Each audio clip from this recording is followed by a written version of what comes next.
Hindi matanggap ni Jolo ang sinabi ng kanyang ama na kailangan nitong magpakasal sa isang babae bago nito makuha ang kanyang pamana bilang isang CEO at tagapagmana ng kumpanyang matagal nang iningatan ng kanyang amang si Alejandro. Isang anak ng bilyonaryo itong si Jolo, gwapo, matangkad at may mapangakit na mga mata. Kaya naman maraming mga kababaihan ang nahumaling sa kanya. Ngunit sa lahat ng babaeng nakasama nito, ni isa ay wala siyang nagustuhan. Gusto lamang niyang pampalipas ng oras. Ngunit dito siya masusubok sa isang babaeng maganda, palaban na si Roxanne. Ito na kaya ang tamang babae na magbibigay ng aral at leksyon sa buhay ni Jolo. Kaya naman mga kaibigan, samahan niyo muli ako sa ating kwentong magbibigay aral sa ating buhay. Isang resepsyonista sa isang sikat na hotel itong si Roxanne. Maganda at talagang maibubuga ito. Laking probinsya ang dalaga. Matapos siyang makapagtapos ng pag-aaral ay nakapagdesisyon ang dalaga na magtungo sa syudad para makahanap ng maayos na trabaho upang may pangtustos sa pamilya. Mahirap lamang ang kanyang mga magulang, subalit dahil sa pagpursige nila ay nakapagtapos ang dalaga. Kaya naman bilang ganti ay nilakasan niya ang kanyang loob na magtungo sa syudad kahit mahiwalay man sa kanilang piling. Samantalang dahil sa pagkainis naman itong si Jolo, tinawagan niya ang kanyang kaibigang si Jake para samahan itong magliwaliw. Hindi pa handa si Jolo sa kasunduan ng ama. Mas gusto pa niyang magbulakbol kasama ng mga barkada. Alam naman niyang papupunta talaga sa kanya ang lahat ng pamana mula sa ama. Hello Jake, nasaan ka? Samahan mo na ako. O Jolo, ano na naman to? Marahil nag-aaway mo kayo ng daddy mo ano? Jake, mamaya kapag narito ka na, sasabihin ko sa'yo. Anyway, may kilala ka bang hotel dyan na malapit sa resort na pwede kong mapagpahingahan?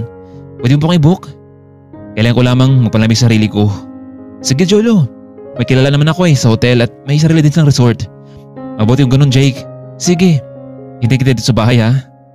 Ilang minuto lamang ang nakalipas, dumating din si Jake at agad naman silang dumiretso patungo sa hotel habang nasa kumpanya pa ang kanyang ama.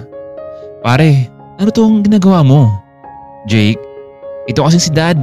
Gusto niya akong mag-asawa na bago niya bigay sa akin ang kumpanya. Nako Jolo, kung yan talagang requirements para mailipat sa iyo ang pangalan mo sa mana na yun, bakit hindi gawin? Jake, naibang ka na ba?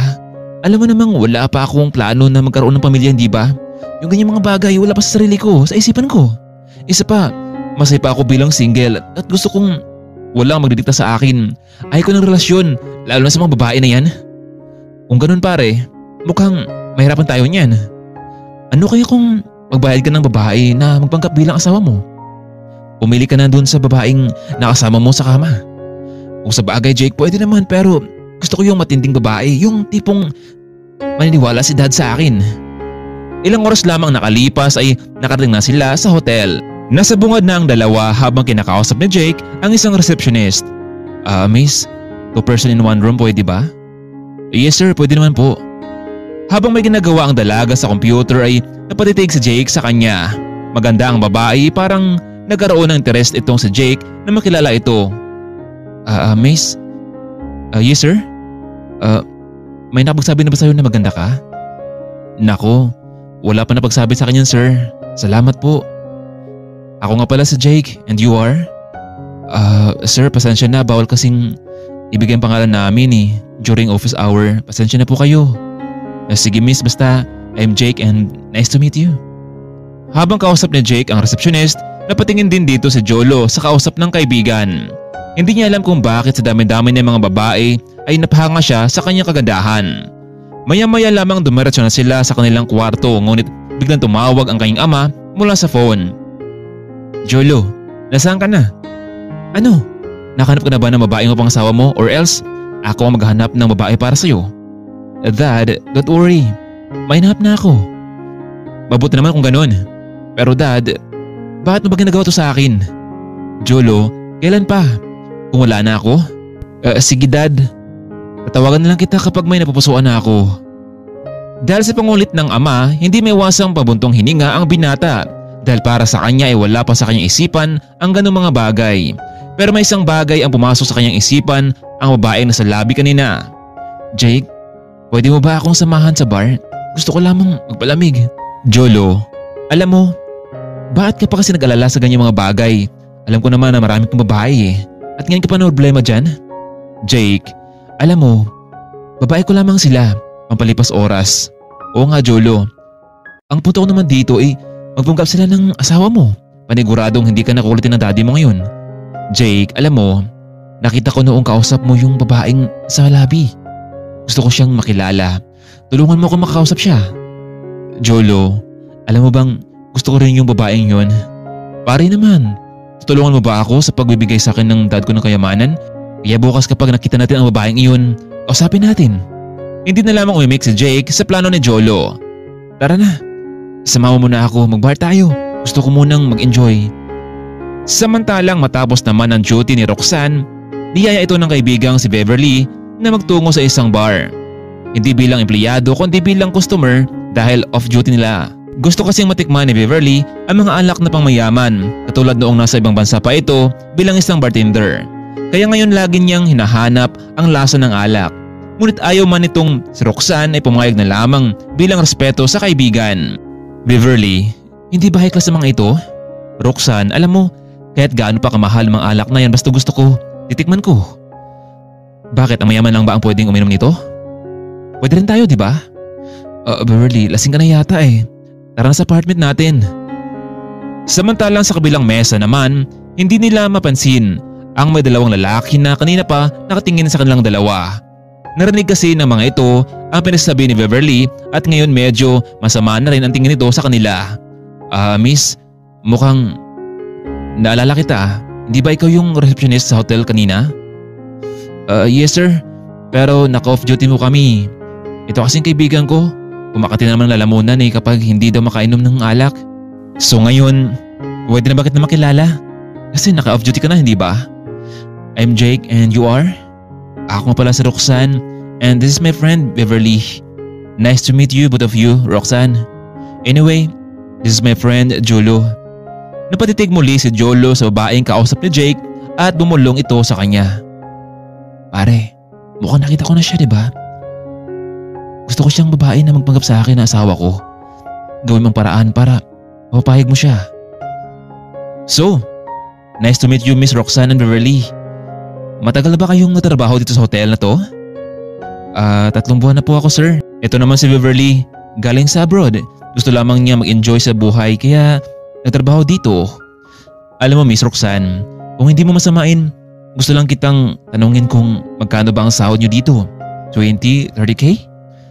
Kasi I have something to offer you, 40 to 50k a month.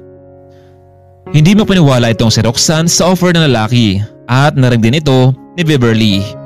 Wow, nice offer friend. Pero ano naman ang trabaho ng kaibigan ko? Siya nga pala, bagong lahat. Ito nga palang kaibigan ko sa Jolo. Hi, magandang gabi sa inyo. Alam mo Miss Roxanne, we offer you up to 50,000. Kung papayag kang magpanggap na girlfriend ng kaibigan ko sa Jolo. Wala ka na may pang gagawin eh, kundi just pretend as lover sa harapan ng kanyang daddy. At kapag naibigay na kay Mr. Alejandro ang mana ng kaibigan ko, well, diyan na rin magtatapos ang papanggap niyo. Ano? Roxanne, pag-isipan mo ito na maigi. Walang kahirap-hirap ang gagawin niyo. Ito nga palang calling card ni Jolo. At kapag nakapag-desisyon ka na, pwede ka na magsimula agad-agad. Pag-isipan ko muna Jake. Pasensya ka na ngayon, tatawag na ako kapag nakapag-desisyon na ako. Dahil sa medyo nakainom na rin ang dalawang lalaki ay nauna na itong umalis. Samantalang naiwan naman sa bar ang magkaibigan. Beverly, ano sa palagay mo? Naku Roxanne, kung ako ang pipiliin mo, papatulan ko ng ganyang kahalagang pera. 50k, panigurado akong makaipon ka na at makapagbigay pa ng pera sa mga magulang mo. Hindi ba yan naman talaga ang habol mo kung bakit nandito ka sa syudad? Pero hindi ko alam kung paano magsimula. Paano kung mabuko kami? Mababuko ang plano nila, baka pati ako madamay. Ayaw kong mabigyan ng sama ng loob ang mga magulang ko. Roxanne, sa tingin ko naman, hindi mangyayari yun kung sunod ka lamang sa plano nila. Papayag kaya ang dalaga sa offer ni Jake para magpanggap na girlfriend nito sa kaibigang sa Jolo. Kaya naman kinakailangan niyang mag-isip ng mabuti. Nasa loob na silang apartment, hindi pa rin dinadalaw ng antok ang dalaga. Samantalang nakutulog na ang kaibigan nito dahil sa maraming nainom na wine. Kinabukasan maaga nagising itong si Roxanne, bagamat ilang oras lamang kanyang tulog, pinilit namang niyang bumangon para hindi malate sa trabaho. Malaki kasi ang kawalan sa kanyang sahod kung malit sila sa ilang minuto sa trabaho. Napakigpit kasi ng patakaran ng kumpanya, ngunit wala silang magagawa kundi sundin ito kasi sila naman ang nangailangan ng trabaho, kaya sila ang mag-adjust. Nakahanda na sana ang dalaga sa pagpasok sa hotel, ngunit noong umagang ding iyon, biglang tumawag ang kanyang ina mula sa probinsya na biglang nagkasakit ang kanyang ama at kailangan nila ng malaking halaga para sa gamutan nito. Malayo pang sahod, hindi alam kung saan kukuha ng ganong halaga ang dalaga. Kaya naman kinausap niya si Beverly para manghiram ng pera dito. "Oh friend, tara na. Pumasok tayo, baka malit pa tayo eh." Beverly, sandali lang. May problema kasi ako eh. Baka may pera ka dyan. Baka pwede ako makahiram sa'yo. Nagkasakit kasi ang tatay ko at kailangan ng pera doon sa probinsya. "Friend, magkano ba ang halagang kailangan mo?" "Ang sabi ni nanay, nasa 300,000 daw ang kailangan namin para sa operasyon ni tatay." "Roxanne, meron ako dito pero 50k lang." "Nako, marami salamat Beverly. Pero friend, kulang pa rin yan ng pera na yan. Hindi pa sapat. Ano kaya kung tatanggapin mo na lang offer ni Jake sa'yo? Alam mo, pwede ka na mag-advance ng pera sa kanila. Siguro naman papayag din ang mga yun. Pero Beverly, hindi ba nakakaya sa kanila na mangutang ako? Roxanne, kailangan kanila sa kanilang plano at kailangan mo rin sila para sa gamutan ng papa mo. Alam mo, tawagan mo sa Jake. Napapayag ka na." "Hello? Jake? Magandang umaga sa'yo. Si Roxanne to." "Oh, Miss Roxanne. Nako, mas maganda ka pa sa umaga. Ano? Pumapayag ka na ba sa alok namin sa'yo?" Jake, oo. Pumapayag na ako pero kakapalan ko na ang mukha ko. Nasa ospital kasi ang tatay ko ngayon. Kailangan namin ng pera. Sana pwede niyo akong mapahiram." "Nako Roxanne, kung yan lang ba ang kailangan mo, walang problema. Magkano ba?" Jake, nasa 300,000 ang kailangan ko eh. Medyo malaki yun pero babayaran ko naman eh." "Nako Roxanne, medyo malaki nga yun pero sige, huwag kang mag-alala dahil tatawagan ko si Jolo at ibibigay ko sa iyo agad yung pera ang gusto mo." "Hello, pare. Good news. Pumapayag na si Roxanne sa deal natin." "Nako, magandang balita yan Jake. So Jake, kailan natin pwedeng makasama itong si Roxanne para kay dad?" "Nako Jolo, anytime pwede. Pero kailangan ng pera ng dalagang iyon para sa agarang operasyon ng kanyang ama. Kaya gusto niya manghiram sa atin in advance." "Pare, walang problema sa akin yun. Ngayon mismo, ipapadala ko sa kanya." Hindi makapaniwala ang dalaga na tutuhanin mga ito ang pagbibigay ng malaking halaga at hindi ito isang malaking biro. At sa araw ding iyon, tumawag ang dalaga sa kanyang ina para ipadala sa kanila ang perang nakuha nito. "Anak, paano ko ba nakuha ng ganitong malaking halaga? Sana hindi ito mula sa masamang gawain. Nay, hindi ko naman ugaling gumawa ng masama eh. Pero may sabihin din ako sa inyo. May boyfriend na ako at balak niya akong pakasalan." "Anak, bakit ngayon mo lang sinabi sa amin? Baka naibang ka lang, baka nabigla ka lang." "Roxanne, alam mo naman na ang pag-aasawa hindi katulad ng pagkain na kapag napaso ay pwede mo nang iluwa." "Alam ko yun Nay, pero anak, magtapat ka nga sa akin. May tinatago ka ba?" "Nay, ang totoo, yung pirang pinadala ko sa inyo, galing yun sa isang lalaking magiging asawa ko. Gusto niya magpakasal kami kapalit ng perang kailangan natin. Wala na akong ibang paraan Nay. Mahalaga ang buhay ni tatay. Mahalaga kayo sa akin."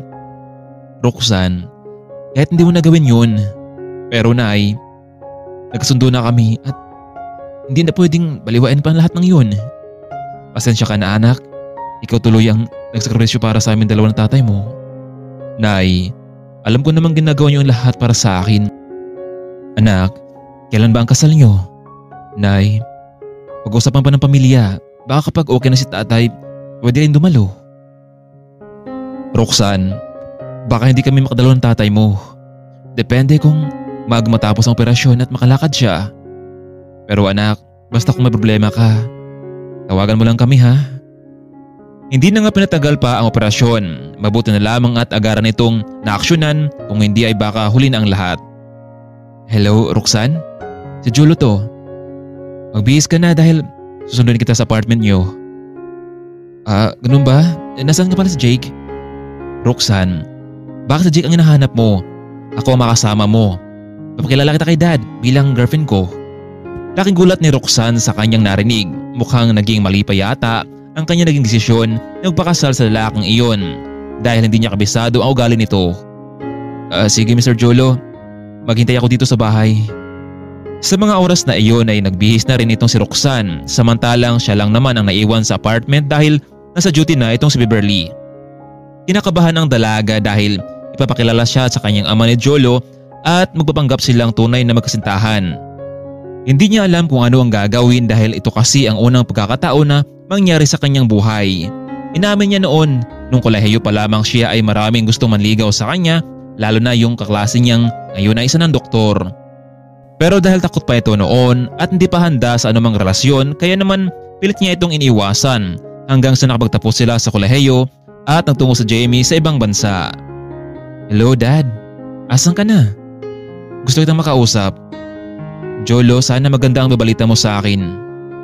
Sige, magkita tayo sa office pagkatapos namang meeting sa investors natin. Okay Dad. Roxanne, alam mo, isa lang naman ang rules ko eh. Lalo na kapag nandyan si Dad sa ating harapan. Siguro, iyang buwan lamang din at babalik na rin normal mong buhay. Roxanne, gusto kong palagi kang nasa tabi ko. Magkatabi tayo matutulog sa kwarto kapag nandyan si Dad sa kondo ko, pero kung wala siya, sabi ng kwarto ka. Yun lang ang gagawin natin every time na nariyan si Dad hanggang sa maibigay sa akin yung pamana sa akin. Oo, totoo ang magiging kasal natin pero hanggang kasal lang to. Roxanne, no feelings involved, maliwanag ba? Sige Mr. Jolo, kung yan ang gusto mo. Roxanne, babe ang tawag mo sa akin para naman makatotohanan talaga ang lahat. Sige babe. Matapos sunduin itong si Roxanne, nagtungo na nga sila sa office ni Mr. Alejandro para opisyal na ipakilala ang dalaga sa kanyang ama. Dad, ito nga pala si Roxanne, my fiancé, soon to be my wife. Wow, you look pretty Roxanne.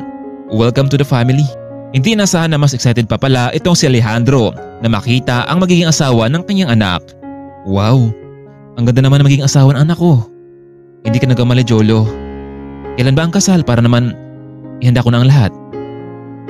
Dad, hindi ba parang maaga pa yata sa ganyang mga bagay? Jolo, may tiwala naman ako sa iyo kaya habang mas maaga pa, gawin na natin. Ito na kaya ang panahon para matutunan ni Roxanne kung ano ang responsibilidad bilang asawa. Paano kung matapos nilang ikasal, tuloy na ngang nagbunga ang kanilang pagpapanggap? Ano kaya ang gagawin ni Roxanne? Matatanggap kaya ni Jolo ang batang nasa sinapupunan ni Roxanne o itatakil niya ang mag-ina? Ganon pa man, kahit isa lamang itong pagpapanggap, igagawin niya pa rin ang tungkulin bilang asawa sa harapan ni Alejandro hanggang matapos na ang bisa ng kanilang pagkasunduan. Pagkatapos ng pagkasikaso sa kanilang mga papeles, hindi na nga pinatanggal pa ni Alejandro ang kanilang kasal. Isang magarbo ang kanilang kasal na dinaluhan ng mga kaibigan at mga shareholder ng kumpanya. Bagamat nalungkot itong si Roxanne dahil sa unang pagkakataon na ikasal ito, wala ang kanyang mga magulang. Mabuti na lamang at naroon ang kanyang kaibigang si Beverly. Nakasuot ito ng magandang gown na para bang nasa isang panaginip lamang ito. Hindi niya alam kung ano ang magiging bunga sa kanilang pagpapanggap. Ang nasa kanyang isipan lamang ngayon ay naisalba ang buhay ng kanyang ama. Matapos ng kasalan ay nagkaroon na nga ng pupulong ang pamilya tungkol sa paglipat ng mana mula sa kanyang ama. Ngunit isang nakakagulat na anunsyo ang kanilang narinig. Roxanne, Jolo, masaya ako dahil natupad niyo na rin ang kagustuhan ko. Anak, may pamilya ka na. Kaya naman ay narapat na lamang sa iyo na ibibigay ko sa iyo ang mana mo. Pero bago yun nangyari, gusto kong bigyan niyo muna ako ng apo, babae man o lalaki. Pero Dad, ang aga pa para sa ganyang mga bagay. Mas unahin pa ba natin yan? Kaysa bigyan natin ng atensyon ang kumpanya. Wow, umanga ako sa anak. Biruin mo, may malasakit ka na ngayon sa kumpanya natin samantalang noon puro ka na lamang babae ang inatupag mo. Jolo, Roxanne, dahil mag-asawa na kayo, nagbook pala ako ng isang high-class na hotel na para sa yung dalawa. Hindi na lamang napagsalita pa ang dalawa. Jolo, akala ko ba hanggang papel lamang tayo itong ginagawa natin? Ayaw ko makasama sa isang kwarto ang lalaking hindi ko naman mahal at gusto. Alam mong pumapayag lamang ako dito dahil sa mga magulang ko, hindi ba? Roxanne, narinig mo naman diba ang sinabi ni Daddy? Walang baby, walang pamana. At kung wala akong pamana, manatili kang sa poder ko. Pwede namang ibang babae, hindi ba? Roxanne, ngayon pang may tiwala na si Dad sa'yo? Magkano bang gusto mo para doblehin ko? Jolo, kung hindi lang namin kailangan ng pera para sa tatay ko noon, hindi abot sa ganito ang lahat. Kaya nga Roxanne, kapag naibigay natin ang gusto ni Dad, kahit buong pamilya niyo, ako nang bahala sa inyo. Naguluhan itong si Roxanne kung dapat ba niyang ipagkatiwala ang kanyang pagkababae nito sa lalaking nagpanggap na kanyang asawa. Kaya naman sa mga oras na iyon ay tinawagan niya ang kanyang kaibigan para humingi ng payo nito. Friend, bakit ayaw mo? Gwapo naman si Jolo, hindi ba? Wala ka nang hanapin pa. Pero Beverly, Roxanne, maging practical ka na. Huwag mong sayangin ang pagkakataon. Kung magka-baby naman kayo, pakinabang din ang anak mo, hindi ba? Yan ang isipin mo, Roxanne. Alam kasi ni Roxanne na wala siyang naramdaman para sa lalaking iyon, pero naguluhan siya ngunit wala siyang nagawa. Dahil sa plano ng ama ay natuloy nga ang dalawa sa isang espesyal na hinanda nito, at ang gabing iyon ay nagdulot sa kanya ng kakaiba, isang gabing hindi niya malilimutan. Kinabukasan nagising na lamang itong si Roxanne na wala na sa kanyang tabi ang asawa. Napansin na lamang nito ang nakahandang pagkain sa maliit na mesa at may nakasulat na liham na para sa kanya. Babe, good morning. Kumain ka na. Dahil medyo nakaramdam na rin ito ng gutom si Roxanne, kaya naman ay kumain na rin ito. Ngunit masakit ang katawan ni Roxanne, halos hindi siya makatayo. Yun ang unang beses naman nangyari sa kanila. Ma'am, ako nga pala ang driver ni Sir Jolo. Ihatid ko na kayo sa kondo ni Sir. Kuya, nasaan pala ang bus mo? Ma'am, wala siyang sinabi sa akin. Siya nga pala, hinatid ko siya kanina sa may coffee shop. Sige kuya, maraming salamat ha. Pakihintay na lamang ako dito saglit. Nagtungo na nga sa unang pagkakataon nitong si Roxanne sa kondo ng kanyang asawa. Habang nasa biyahe ito ay hindi niya maiwasang tanungin ang driver kung kumusta ang ugali ng kanyang boss. Kuya, matagal ka na bang trabaho sa kanya? Naku ma'am, since high school pa lamang si boss, driver na nila ako. Bakit niyo po naitanong? Wala lang kuya, naitanong ko lamang. Ma'am Roxanne, nandito na pala tayo sa kondo. Kapag may kailangan po kayo, tawagan niyo lang ang service ng kondo. Nasa 5th floor ang kondo ni Jolo, kaya naman kitang-kita ang ganda ng tanawin sa labas. Ngunit para kay Roxanne, para siyang isang babaeng nakakulong at gusto niyang makawala rito. Dahil sa puyat at pagod, naisipang humiga sa kama nitong si Roxanne. Napansin niyang tumunog ang kanyang phone. Ang kanyang ina pala sa probinsya ang tumawag dito. Hello Nay? Kumusta po kayo dyan? Anak, nakauwi na pala kami sa bahay. Pasensya ka na kung hindi kami nakadalo sa kasal mo ha. Anak, gusto naming makilala ang asawa mo. Kailan kaya kayo makapunta rito sa probinsya, sa lugar natin? Nay, hindi ba alam niyo naman na isang pagpapanggap lamang iyon? Roxanne, bakit kasi hindi niyo na lamang tutuhanan ang lahat? Pero Nay, hindi ko naman siya mahal eh. Marahil gagamitin lamang niya ako sa sarili niyang kapakanan. Ikaw ang bahala iha. Kung ano ang masaya sa'yo, masaya na rin kami. Nag-order na lamang itong si Roxanne ng makain at agad naman itong dinala sa kanyang kwarto. Matapos niyang kumain ay naligo at muli siyang nakatulog marahil sa pangyayari kagabi. Wala na siyang kamalay-malay si Roxanne na may biglang pumasok sa kanilang kwarto kahit nakalak pa ito. Mabuti na lamang at si Jolo pala ang dumating. Medyo lasing na ang lalaki. Matapos kasi itong nakipagkita sa mga kaibigan ay nagyayaang mag-inuman ang mga kaibigang lalaki. Magpapahinga na sana itong si Jolo, ngunit nakita niyang naroon si Roxanne tahimik na natutulog. Hindi maiwasang mapatitig ang lalaki sa mamumukha ng kanyang asawa. Gusto niya itong halikan pero dahil sa sobrang lasing ay nakatulog na rin ito. Pagising sa umaga napansin naman itong si Roxanne na nasa tabi pala nito ang lalaki at mahimbing na natutulog. Inaamin niyang gwapo ang lalaki, mestizo pero kailanman ay hindi siya pwedeng mahulog dito. Bumangon na itong si Roxanne para magluto ng agahan. Routine na kasi nito noon pa man na kailangan niya magluto. Hindi nga lang para sa pumasok sa trabaho kundi manatili lamang sa bahay. Nakasuot lamang ng pambahay ang babae habang naluluto ito, ngunit ilang saglit pa ay may kumatok sa pinto. Kaya naman agad niya itong sinilip sa butas. Mula sa labas nakita niya ang isang magandang babae. Hindi niya alam kung sino ito. ganun pa man kinausap niya pa rin ito. Miss, sino po sila? Baka nagkamali po kayo ng kwarto. Excuse me? Hindi ba ito yung kwarto ni Jolo? Marahil ikaw ang katulong niya dito, hindi ba? Yung sinasabi niya sa akin. Nasaan na siya?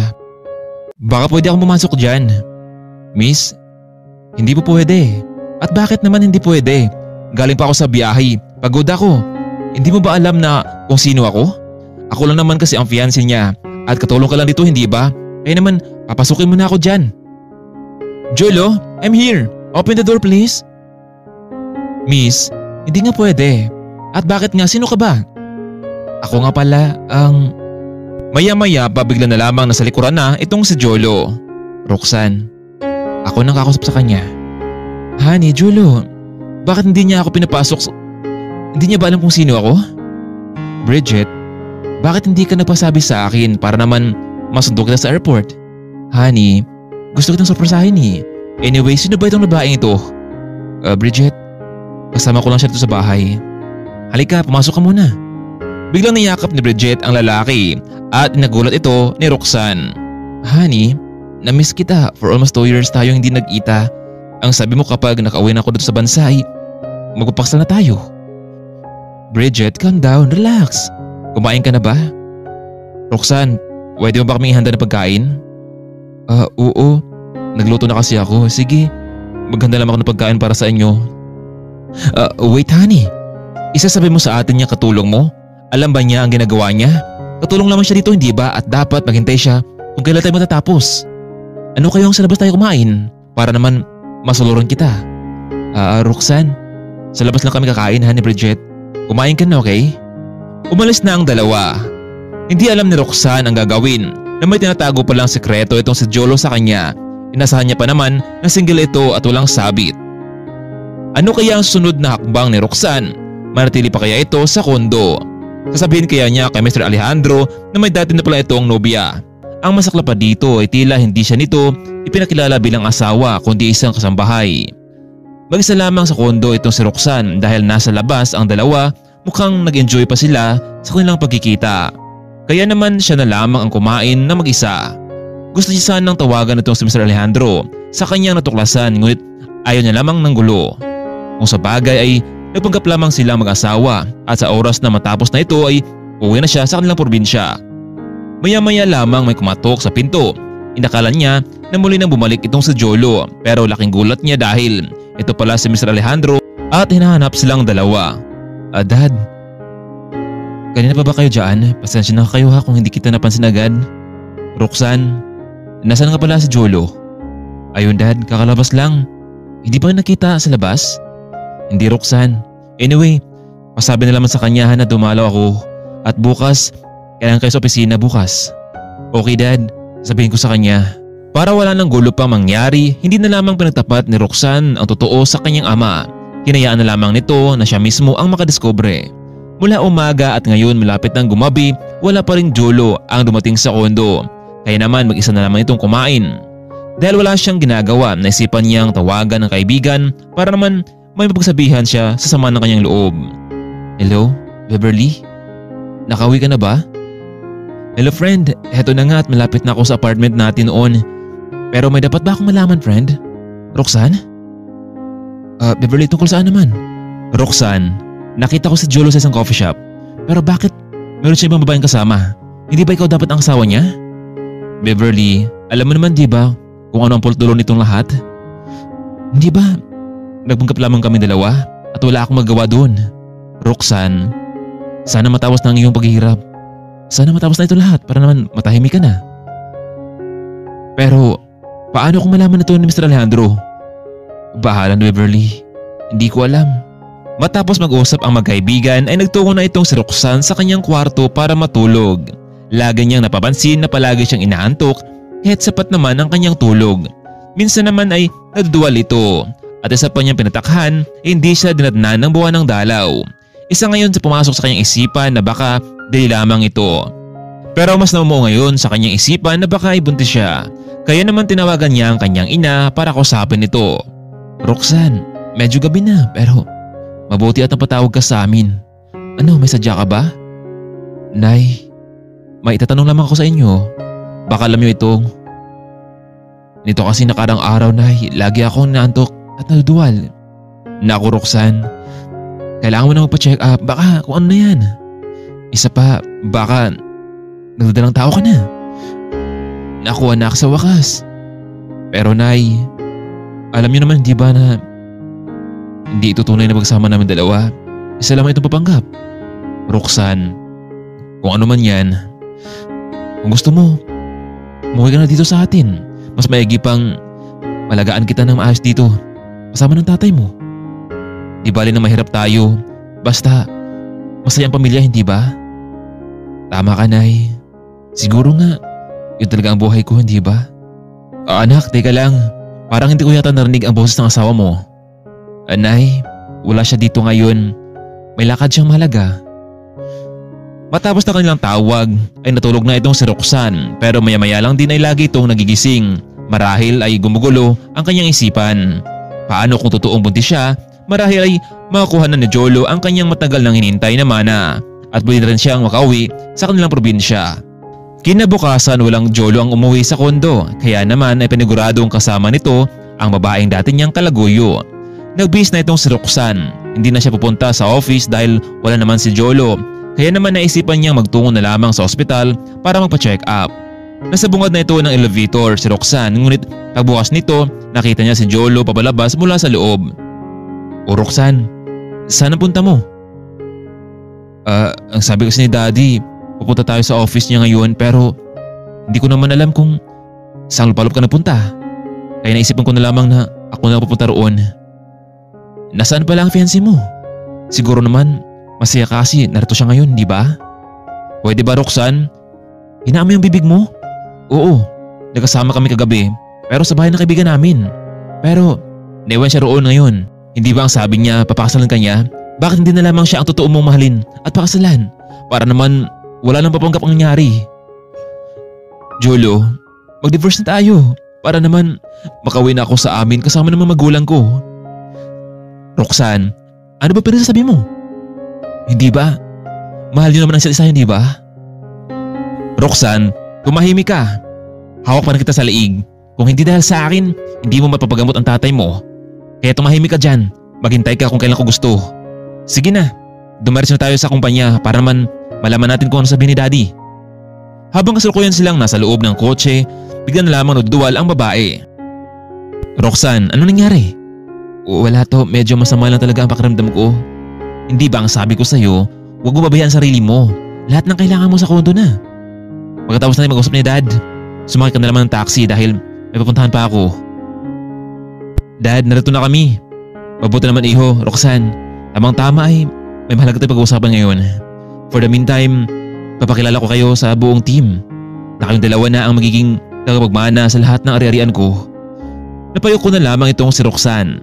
Matapos pinakilala sa buong board of directors, ang mag-asawa ay lumabas na rin sila sa kumpanya. Roxanne, sumakay ka na lang taxi ha? Magkita na lang tayo sa kondo.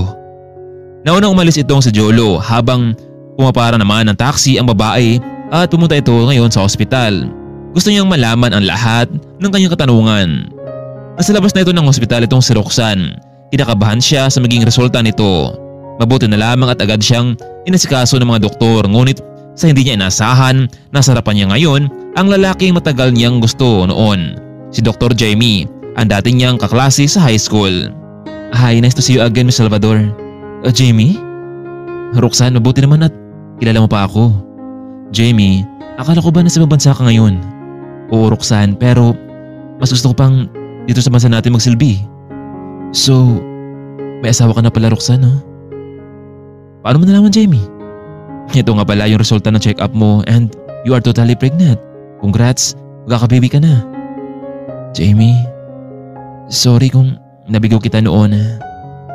Oo, mahal kita pero hindi pa ako handa sa mga panahong iyon. Roxanne, kilala ko ba ang naging asawa mo? Hindi, Jamie. Isa siyang negosyante. Jamie, makakahanap ka rin ng tamang babae na para sa'yo. Yung totoo magmamahal sa'yo. Hindi ko alam Roxanne, pero hanggat buhay pa ako, manatili ka sa puso't isipan ko. Please Jimmy, huwag mo nang pahirapan pa ang sarili mo. Hindi na pwedeng maging tayo. magiging ina na ako. Ano pa bang gagawin ko? Pero Roxanne, baka pwede tayong magkita minsan kapag wala akong duty. Sige Doc, asahan mo yan. Heto nga palang calling card ko. Muli, congratulations ha. Matapos ng check-up ni Roxanne ay nagtungo na ito sa kondo. Ngunit may kirot sa kanyang damdamin. Hindi siya makapaniwala na humantong sa ganito ang lahat. Ipagtatapat kaya ni Roxanne sa kanyang asawa na magkakabibi na sila? Ito na kaya ang tamang panahon para makuha ni Jolo ang kanyang mana mula sa ama? Rahel kung iisipin ay magiging masaya ito si Mr. Alejandro at Jolo dahil matutupad na rin nila ang kanilang pinaplano. Hindi naman naasahan ni Roxanne na muli silang makita ng kaklaseng si Jamie na noon ay may gusto rin sa kanya. Dahil sa kanyang pagtungo sa ospital, ito ang bumulaga sa kanya ang naging resulta na buntis ito. Matapos na naging resulta, muli siyang lumabas ng ospital habang kasalukuyan itong nag-aabang ng taxi. Samantalang hindi naman inakala ni Mr. Alejandro na makita niya si Roxanne sa labas habang napadaan ito sa isang pribadong ospital. Kaya naman agad niya itong nilapitan. Roxanne, anong ginagawa mo dito? Bakit nag-iisa ka lang? Nasaan si Jolo? Dad, may lakad kasi siya eh. Kaya ako na lamang napunta rito. Iha, ano ba nangyari? May masama bang nangyari sa'yo? Mabuti pa, sumaki ka na dito. Ihatid na kita sa kondo nyo. Habang nasa loob sila ng kotse, tahimik lamang itong si Roxanne. Iniisip niya pa rin ngayon na may ibang babae talaga itong si Jolo. Paano na lang kaya ang kanilang magiging anak? Hindi siya papayag na dumating sa punto na kukunin nila ang anak niya habang siya naman ay maninirahan sa probinsya. Samantalang ilang beses siyang kinausap ni Mr. Alejandro ngunit tila malalim ang kanyang iniisip. Roxanne, are you listening? Dad, pasensya na po kayo. Ano naisip mo ngayon, Roxanne? Sabihin mo nga sa akin, baka makatulong ako. Tungkol ba yan sa anak ko? Sinasaktan ka ba niya? Dad, meron lang kasi akong iniisip ngayon at medyo gumugulo ang isipan ko. May dati na bang relasyon yan si Jolo, Dad? Roxanne, bakit mo naman itanong? Ang totoo, Dad, noong nakarang araw kasi may isang babaeng pumunta sa kondo at hinahanap siya. Akala ko nga nabibiro lamang ang babaeng iyon, pero noong nakita siya ni Jolo, parang hindi matumbasan ng silang dalawa. Roxanne, ang ibig mong sabihin ba ay may pumapil sa kanya? Ang totoo, anak, 2 taon na rin ang nakalipas. Meron siyang babaeng minamahal. Pero hindi ko siya gusto dahil una-una pa lamang ay pinaparahan niya ang anak ko. At hindi ko yung gusto. Wala naman problema sa akin eh. Kaya mayaman ka man o hindi, basta ang gusto ko lamang ay hindi lolokohin ang anak ko. Kaya simula noon, pinagbawalan ko siyang makipagkita sa babaeng iyon hanggang nabalitaan ko na lamang na nagtungo ito sa ibang bansa. Hindi ako makapayag muli na muli sila magkita ni Bridget. Kaya nga Roxanne, kailangan magkabibi na kayo ng anak ko para naman hindi makahabol ang babaeng iyon sa kanya. Dad, wala naman tayong magagawa dyan kung gano'n talaga ang pasya ni Jolo, hindi ba? Siya nga pala, Roxanne, may iba tayo na usapan. Ano nga pala ulit sasabihin mo sa akin? Dad, ang totoo, may 2 bagay ako sasabihin sa inyo. Marahil sa una nito matutuwa ka pero ang ikalawa, hindi mo ito magustuhan. Sabihin mo na Roxanne hanggang nasa biyahe pa tayo ngayon. Dad, nagpunta ako sa ospital kasi nga masamang pakiramdam ko. Ang sabi ng doktor, 3 weeks pregnant na daw ako. Ano? Talaga? Nako, masaya yan. Natutuwa yan si Jolo sa balita na yan. Kung ganun, kailangan rin sabihin sa kanya ang lahat ng ito. Pero ano yung ikalawang sabihin mo sa akin, Roxanne? Dad, isang araw noon nagkasakit ang tatay ko sa probinsya. Habang kasalukuyan ako nagtatrabaho dito ngayon bilang isang receptionist sa hotel. Wala naman akong sapat na pera para mapagamot ang tatay ko. Bigla na lang dumating itong si Jolo sa buhay ko sa tulong ni Jake. At inausap nila ako na ano Roxanne? Sabi nila tutulungan nila ako mapagamot ang tatay ko pero kailangan namin mapanggap na magkasintahan sa harapan nyo. Alam kong masamang paraan yun, Dad.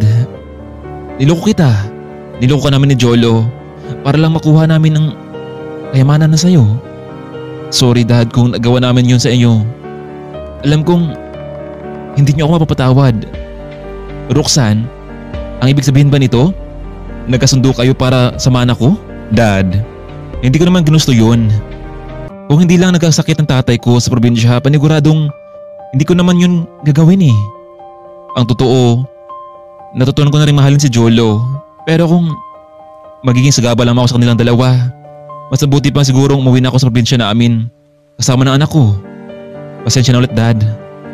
Roxanne, bakit niyo ako niloko? Alam mo, umaasa pa naman talaga ako sa inyo. Yung totoong nagmamahalan kayong dalawa. Kaya nga, Daddy, pwede naman kaming mag-file ng divorce. Isa pa, hindi ko naman talaga hinahabol ang kayamanan mo. Sapat na sa akin ang simpleng pamumuhay sa probinsya. Dad, si Jolo lang talaga ang may gusto nito eh. Pero kailangan kong gumawa ng paraan para marutungan ang buhay ng tatay ko. Dad Alejandro, siguro uuwi na lang ako sa probinsya namin kung saan ako nababagay. Roxanne, hindi ko alam kung bakit niyo nagawa sa akin yun. Roxanne, marahil kailangan ko siyang ulit kausapin. Isa pa, magkaka-baby na kayo. Hindi ba yun naman talaga ang usapan natin noon bago ko ibigay ang yaman? At yung babaeng si Bridget, hindi siya makalusot sa akin. Roxanne, hindi ako papayag na masira ang relasyon yung dalawa.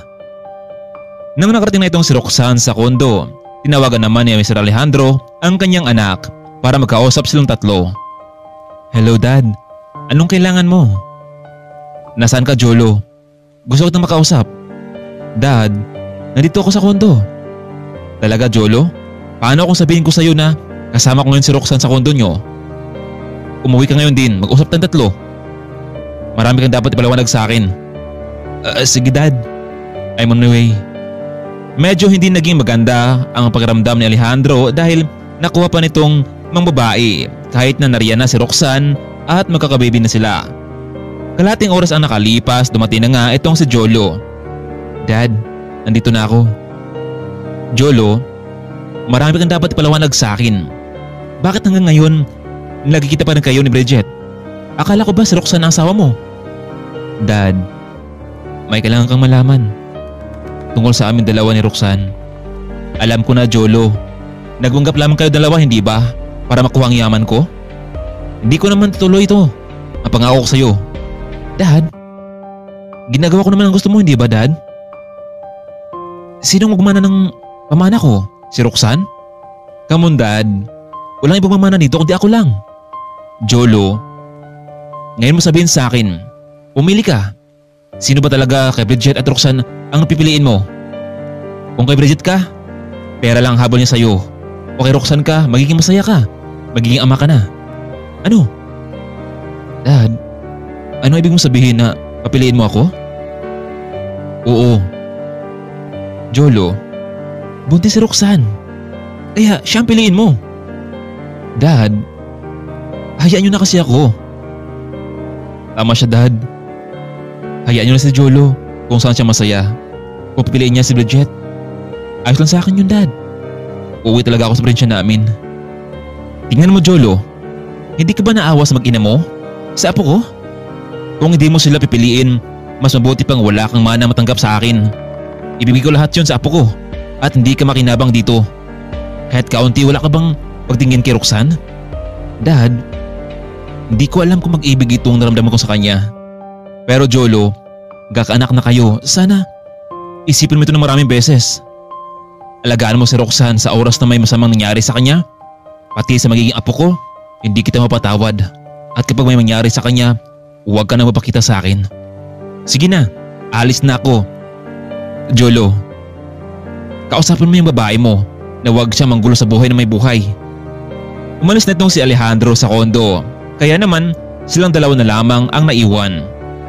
Roxanne, bakit mo sinabi kay Dad at ngayon sasabihin mo pang buntis ka? Jolo, lahat ng sinasabi ko ay pawang totoo. Sabi mo lang sa akin kung ayaw mo, hindi kita pipilitin. Aalis talaga ako. Bahala ka, Roxanne, kung gusto mo umalis, edi umalis ka. Dahil sa sama ng loob, kahit gabi na ay umalis itong si Roxanne pababa ng kondo. Samantalang wala namang imik itong si Jolo na nakahiga sa kama. Nasa labi itong si Roxanne, kasalukuyan naghihintay ng taxi pero hindi niya alam kung saan siya patungo. Maya-maya pa, may humintong taxi sa kanyang harapan pero may pasahero ito sa loob. Laking gulat nito dahil si Jamie pala ang nasa loob ng taxi. Roxanne? Gabi na. Saan ka ba pupunta? Baka kung mapano ka sa daan, yung baby mo. Doc, Jamie, ikaw pala yan? Hindi ko alam kung saan ako punta ngayon eh. Nako, tara. Kung okay lang sa'yo, sabay tayo pumunta dahil alam mo ba na kaarawan nga ng kapatid kong si Bernadette? Panigurado matutuwa siya kapag nakita ka niya. Pumayag na lamang itong si Roxanne, total naman ay wala namang maghahanap sa kanya. Bernadette, nandito na kami. Kuya, sino yung kasama mo? Ate Roxanne? Kumusta po kayo? Masaya ako dahil narito ka sa kaarawan ko. Ate, akala ko pa naman noon na maging kayo talaga ni Kuya sa huli. Bernadette, sorry kung hindi kami nagkatuloy ng kuya mo. Bakit ate? Ngayon, di ba pwede? Bernadette, magkakabibi na si Roxanne sa kanyang negosyanteng asawa. What? Bakit ganun ate? Bernadette, makahanap din ng totoong magmamahal ang kuya mo at manigurado akong magiging masaya siya. Pati ikaw. Halos hindi matanggap ni Bernadette ang pangyayari pero wala na siyang magagawa dahil nangyari na lahat iyon. Samantalang halos hating gabi na ay hindi pa rin umuwi si Roxanne sa kondo. Kaya naman medyo nag-alala na rin itong si Jolo sa mag-ina. Kaya naman agad siyang bumaba sa kondo para hanapin ng asawa, ngunit kahit tumawag man siya sa phone ay hindi pa rin sinasagot ni Roxanne ang lahat. Nangamba itong baka may nangyaring masama sa kanya, paniguradong magalit ang kanyang ama. Kaya naman sa unang sumagi sa kanyang isipan na baka naroon ito sa kanyang kaibigang si Beverly. Hindi na siya nagsayang pa ng oras, dumiretso na siya sa apartment nila noon. Beverly, buksan mo ang pinto. Ako to si Jolo. Ano ba yan? Gabing-gabi na. Ano bang ginagawa na dito? O Jolo, ano sadya mo dito at naparito ka? Baka paano yan si Roxanne? Beverly, pwede ba? Ilabas mo din si Roxanne. Teka lang Jolo, ano bang pinasasabi mo? Hindi ba kayong dalawa magkasama? Wala rin tong kaibigan ko. Kung gusto mo pumasok ka sa loob, alugugin mo sa loob para man malaman mo.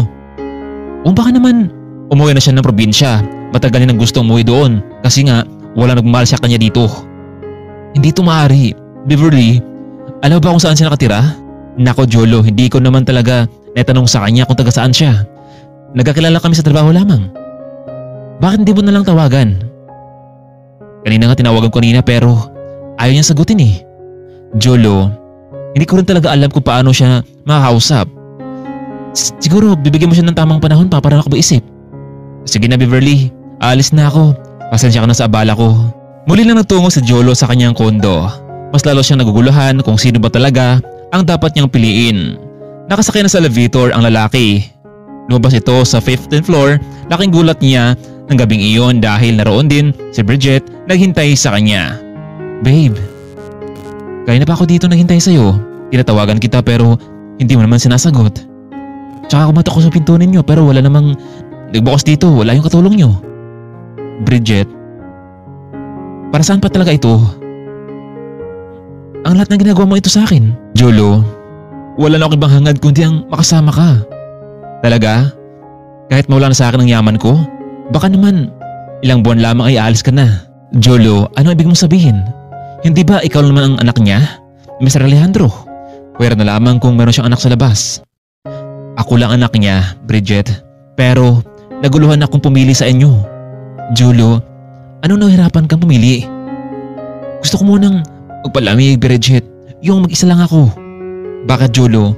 Ano bang gusto mong mangyari? Bridget, for the meantime, I need space between two of us. Bakit Jolo? May iba ka na bang nagustuhan? Sino siya? Kilala ko ba siya ang babaeng yun? I'm sorry Bridget, pero magkakababy na kami dalawa. Ayoko namang lumaki ang anak ko na walang kinikilalang ama. Jolo, ang ibig mong sabihin na pinagpalit mo ako sa kanya? Kaya nga Bridget, noong dumating ka dito hindi ba wala na nangyari sa ating dalawa dahil kailangan ko mag-isip kaya doon kita pinatulog sa kaibigan natin. Makaalis ka na Bridget, please. Jolo, huwag mo nang gawin to sa akin oh. Tandaan mo Jolo, malaman ko rin kung sino babaeng iyan. Hindi ako mapapayag na agawin kanya mula sa akin. Akin ka lang Jolo, akin ka lang. Umalis na ng tuluyan itong dalaga pero may masamang loob ito sa lalaki. Samantalang hanggang ngayon ay wala pa ring idea itong si Jolo kung nasaan naroon si Roxanne. Hindi niya alam kung saang lupalop ito hagilapin. Ilang araw na rin silang hindi nagkausap ng kanyang ama dahil na rin sa nagawa nitong pagsinungaling. Tinawagan ni Jolo ang kaibigan si Jake para samahan itong maghanap sa babae. Pare, baka pwede mo akong samahang maghanap ni Roxanne. Alam kong may pagkamali ako sa kanya at kailangan kong itama yun, ang lahat ng mga bagay na yun. Sige pare, sasamahan kita. Nasa mall ngayon sina Jolo at Jake. Nagbaka sakaling makita nila roon si Roxanne. Marahil wala na siyang pag-asa makita pa si Roxanne dahil nasaktan niya ito. Sa kanilang paglalakad sa mall, may napansin itong si Jake na kahawig ni Roxanne kaya naman agad niya itong nilapitan kahit na may kasama itong ibang lalaki. Roxanne, ikaw nga. Matagal ka na hinahanap namin ni Jolo. Jake, bakit pa? Total naman, wala naman naging kami ni Jolo, hindi ba? Siya nga pala, meet my boyfriend, Dr. Jamie. Pero Roxanne, totoong hinahanap ka niya. Isa pa, gusto niya humingi sa iyo ng paumanhin. Alam mo ba na ikaw ang pinili niya? Wala na sila ni Bridget. Tsaka na-realize ng kaibigan ko na mali yung nagawa niya. Maya-maya pa sunod na dumating naman itong si Jolo. Roxanne, mabuti at nakita ka ni Jake. Sumama ka na sa amin. Baka pwede natin ito pag-usapan at yung tungkol sa ating dalawa, gawin natin totoo. Hindi lamang para kay Dad, kundi sa lahat. Pero pare, mukhang nahuli na tayong dalawa dahil may bago na boyfriend itong si Roxanne. No Roxanne, hindi ako papayag. Akin ka lang. Ngayon pang ikaw ang mas pinili ko? Sa ilang saglit pa ay naging tahimik ang lahat.